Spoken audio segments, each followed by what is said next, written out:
오늘 함께 묵상할 말씀은 요한계시록 9장 1절에서 21절까지의 말씀입니다. 다섯째 천사가 나팔을 불매 내가 보니 하늘에서 땅에 떨어진 별 하나가 있는데 그가 무저갱의 열쇠를 받았더라. 그가 무저갱을 여니 그 구멍에서 큰 화덕의 연기 같은 연기가 올라오매 해와 공기가 그 구멍의 연기로 말미암아 어두워지며 또 황충이 연기 가운데로부터 땅 위에 나오매 그들이 땅에 있는 전갈의 권세와 같은 권세를 받았더라.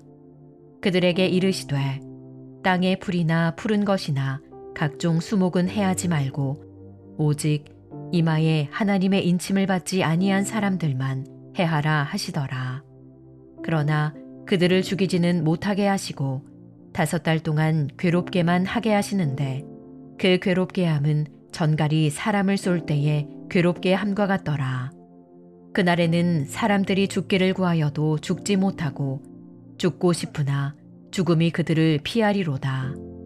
황충들의 모양은 전쟁을 위하여 준비한 말들 같고 그 머리에 금 같은 관 비슷한 것을 썼으며 그 얼굴은 사람의 얼굴 같고 또 여자의 머리털 같은 머리털이 있고 그 이빨은 사자의 이빨 같으며 또 철 호심경 같은 호심경이 있고 그 날개들의 소리는 병거와 많은 말들이 전쟁터로 달려들어가는 소리 같으며 또 전갈과 같은 꼬리와 쏘는 살이 있어 그 꼬리에는 5달 동안 사람들을 해하는 권세가 있더라. 그들에게 왕이 있으니 무저갱의 사자라.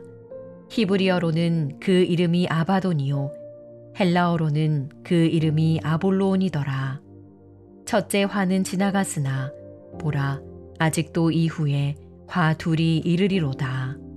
여섯째 천사가 나팔을 불매 내가 들으니 하나님 앞 금 제단 네 뿔에서 한 음성이 나서 나팔 가진 여섯째 천사에게 말하기를 큰 강 유브라데에 결박한 네 천사를 놓아주라 하매 네 천사가 놓였으니 그들은 그 년월 일시에 이르러 사람 3분의 1을 죽이기로 준비된 자들이더라. 마병대의 수는 2만만이니 내가 그들의 수를 들었노라. 이 같은 환상 가운데 그 말들과 그 위에 탄 자들을 보니 불빛과 자줏빛과 유황빛 호심경이 있고 또 말들의 머리는 사자머리 같고 그 입에서는 불과 연기와 유황이 나오더라. 이 세 재앙 곧 자기들의 입에서 나오는 불과 연기와 유황으로 말미암아 사람 3분의 1이 죽임을 당하니라.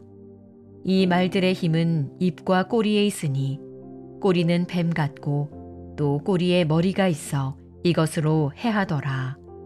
이 재앙에 죽지 않고 남은 사람들은 손으로 행한 일을 회개하지 아니하고 오히려 여러 귀신과 또는 보거나 듣거나 다니거나 하지 못하는 금은 동과 목석의 우상에게 절하고 또 그 살인과 복술과 음행과 도둑질을 회개하지 아니하더라. 요한계시록 두 번째 파트인 일곱인, 일곱 나팔, 일곱 대접에 관한 이야기를 하고 있습니다. 어제부터 시작되는 일곱 나팔은 하나님의 본격적인 심판에 대해 말씀하고 있습니다. 어제는 첫 번째 나팔부터 네 번째 나팔까지 말씀을 나누었는데요. 마치 애굽의 10가지 재앙과 비슷한 것 같습니다. 애굽의 10가지 재앙도 강을 피로 만들었고 날이 어두워졌고 메뚜기 떼와 우박들이 나무와 작물들을 다 쑥대밭으로 만들었습니다. 그 이유가 무엇입니까? 애굽을 심판하고 동시에 하나님의 백성들을 애굽에서 출애굽하기 위함이었습니다. 요한계시록도 이와 같습니다. 악한 자의 심판은 동시에 하나님의 백성의 구원과 직결이 됩니다. 그런데 요한계시록 8장에 보면 반복되는 말이 나옵니다. 바로 3분의 1입니다. 이 땅에 임했던 하나님의 재앙이 3분의 1이었다라는 겁니다. 한마디로 하나님께서 완전히 심판하지 않으셨다라는 겁니다. 이유가 무엇입니까? 바로 이 땅에 돌이킬 기회, 회개의 기회, 구원의 기회를 주시기 위해서입니다. 그래서 나팔 소리를 크게 부는 겁니다. 그런데 하나님의 이런 기회에도 돌이키지 않는 사람들이 있습니다. 그래서 하나님은 이제 자연이 아닌 사람들에게 직접적으로 심판을 내리십니다. 바로 이 심판의 내용이 5번째 나팔부터 시작됩니다. 1절에 다섯째 천사가 나팔을 불매 내가 보니 하늘에서 땅에 떨어진 별 하나가 있는데 그가 무저갱의 열쇠를 받았더라 라고 말씀합니다. 하늘에서 땅에 떨어진 별은 바로 타락한 천사, 마귀를 의미합니다. 그리고 무저갱은 성경에서 말하는 지옥, 음부를 의미합니다. 그런데 그 지옥의 열쇠가 마귀에게 있었다고 합니다.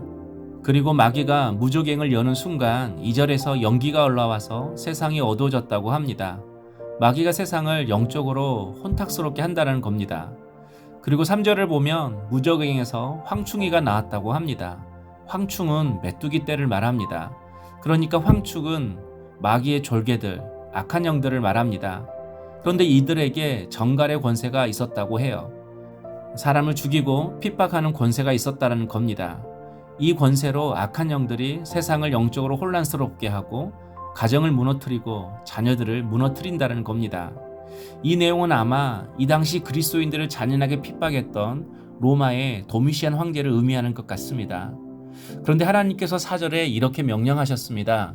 오직 이마에 인침을 받지 아니한 사람들만 해하라. 그러니까 하나님께 택함받은 백성, 예수님의 보혈로 죄사함받고 구원받은 성도들은 절대로 해하지 말라는 하나님의 명령이 있었던 것입니다. 그리고 5절에 보면 5달 동안만 괴롭게 하라고 합니다. 욥처럼 힘과 범위에 있어서 하나님이 제한을 둔 겁니다. 그래서 오늘 말씀의 적용은 절대로 믿음을 포기하지 말라는 겁니다. 하나님은 반드시 자신이 택하신 자녀들을 보호하시고 붙들어 주시기 때문입니다. 그래서 시련과 고난이 찾아올 때 우리가 붙들어야 될 것은 바로 믿음입니다. 우리를 지키시고 보호하신다는 그 하나님의 약속을 믿고 의지하는 것입니다. 그리고 이제 6째 천사가 6번째 나팔을 봅니다. 그러자 금 제단 넷불에서 한 음성이 들렸다고 합니다. 여기서 나오는 금 제단은 8장에 나오는 금향로를 말합니다. 금향로가 뭐였죠? 바로 성도들의 기도를 쌓아두는 것입니다. 여기서 성도들은 믿음으로 살다가 순교한 성도들의 기도를 의미합니다. 순교자들이 이 땅의 악한 세력들을 심판하시고 믿는 자들을 구원해달라고 간곡히 기도했습니다. 바로 하나님이 그 기도를 지금 이루시는 것입니다. 그런데 어떻게 이루시는가? 14절을 보면 결박된 네 천사를 하나님이 풀어놓으라고 하십니다. 바로 마귀를 풀어놓으라는 거죠. 그런데 풀어놓은 마귀가 무엇을 하는가? 전쟁을 일으킬 것이라고 합니다. 그래서 3분의 1을 죽게 할 것이라는 겁니다. 하지만 여기서도 우리가 기억해야 할 게 있습니다. 바로 4절 말씀입니다. 하나님이 인친 사람들은 해하지 못하게 했다라는 겁니다. 이처럼 모든 것이 다 하나님의 통제 아래에 있습니다.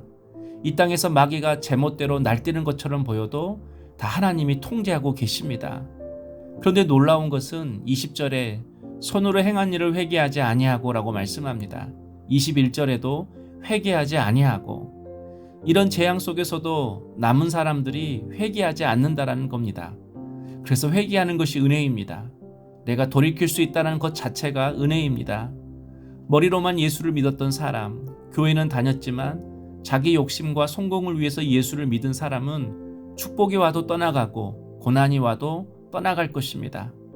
그러나 햇빛이 비칠 때 진흙은 점점 굳어지지만 얼음은 녹듯이 하나님의 자녀는 반드시 그 마음이 녹아져서 회개하고 돌아올 것입니다. 그러므로 좋은 일이든 나쁜 일이든 기쁜 일이든 힘든 일이든 모든 일들을 하나님께로 돌이키는 기회, 하나님께 더 가까이 나아가는 기회로 삼든 우리 성도님 될 수 있기를 축복합니다. 또한 모든 것이 하나님의 주권 아래 있음을 믿고 어떤 일이 닥쳐와도 어떤 힘든 일이 있어도 두려워하지 말고 낙심하지 말고 오히려 하나님을 신뢰하는 우리 성도님 될 수 있기를 축복합니다. 적용 질문입니다. 이 땅을 혼란스럽게 하는 악한 영적 세력이 있음을 믿으십니까? 그러나 그런 악한 영의 공격에도 우리 하나님이 보호하시고 지키실 것을 믿으십니까? 기도하겠습니다. 하나님, 누구든지 주님의 이름을 부르는 자는 구원 얻음을 기억하고 가정과 학교와 일터에서 복음의 파수꾼이 되게 하옵소서. 어떤 일이든 하나님께로 돌이키는 기회로 삼는 은혜로운 하나님의 자녀 되게 하여 주옵소서. 예수님의 이름으로 기도하옵나이다. 아멘.